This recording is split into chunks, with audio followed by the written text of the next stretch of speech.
Sur le Stade de France, d'abord, ce matin, en tant que porte-parole du gouvernement, j'ai envie de vous partager ce qui a été abordé en Conseil des ministres, puisque c'est l'objet de cet échange, et vous dire que nous n'avons pas passé le Conseil des ministres à détailler ce qu'il s'est passé au Stade de France. Mais comme ce sujet a été rapidement abordé, je vais fidèlement vous le retranscrire. D'abord, très simplement, est-ce qu'on aurait pu faire les choses mieux ou est-ce que ça aurait pu être mieux géré? Oui. Est-ce qu'il y a eu des blessés? Est-ce qu'il y a eu un drame? Non. Est-ce qu'il y a eu, au moment où je vous parle, un drame? La réponse est non. Est-ce qu'on peut améliorer les choses, notamment en vue des prochaines compétitions sportives? Certainement. Est-ce que la France est un grand pays capable d'accueillir des grandes manifestations sportives internationales? Oui, et 4 fois oui. Est-ce qu'un arrêt sur image sur le Stade de France raconte tout le film de l'expertise et de la compétence de la France en matière d'accueil de grandes compétitions internationales sportives? Non. Je ne tire pas une conclusion sur un film à l'aune d'une image. Est-ce qu'en ce moment même, il y a Roland-Garros avec 40 000 personnes? Oui. Est-ce qu'on a su organiser au Stade de France la finale de la Coupe de France, qui a vu la victoire des Canaries, sans drame, sans incident? Oui, avec à peu près 70 000, 80 000 personnes. Est-ce que, si on prend un peu de recul, il y a 3 ans, on a été capable d'accueillir la Coupe du Monde de football féminin, qui est important, en 2019, avec plus de 60 000 personnes? Oui.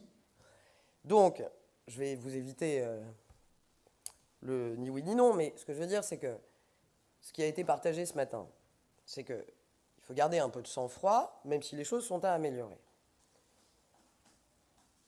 Il ne faut pas oublier ceux qui, avant le gouvernement, ont quand même passé une mauvaise soirée, c'est-à-dire les supporters, c'est-à-dire les familles, c'est-à-dire les 2700 spectateurs munis de billets qui n'ont pas pu aller voir leur match, c'est-à-dire les images de ces papas ou de ces mamans d'ailleurs, avec leurs fistons dégoûtés de ne pas pouvoir assister à une compétition qu'ils attendaient. Bon, déjà vous dire que, en priorité, le président de la République et l'ensemble du gouvernement étaient tristes et désolés pour ces personnes qui s'étaient déplacées et qui ont tout simplement été privés de match. D'abord, comme ça va couper court à tout questionnement, le président de la République n'a même pas eu besoin de rappeler qu'il soutenait totalement son ministre de l'Intérieur.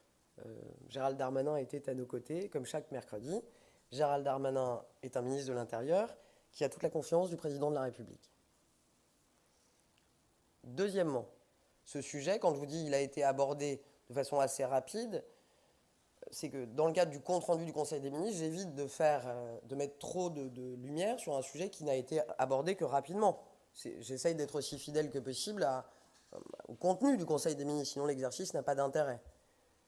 Cet événement a été mentionné par le président de la République. Mentionné. Rapidement.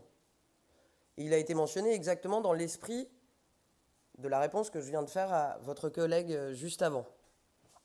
Ce que veut le président de la République, et ça tombe bien, c'est ce que veulent faire et la ministre de l'Intérieur et le ministre des Sports, c'est que la lumière soit faite sur ce qui s'est réellement passé, en toute transparence et très rapidement.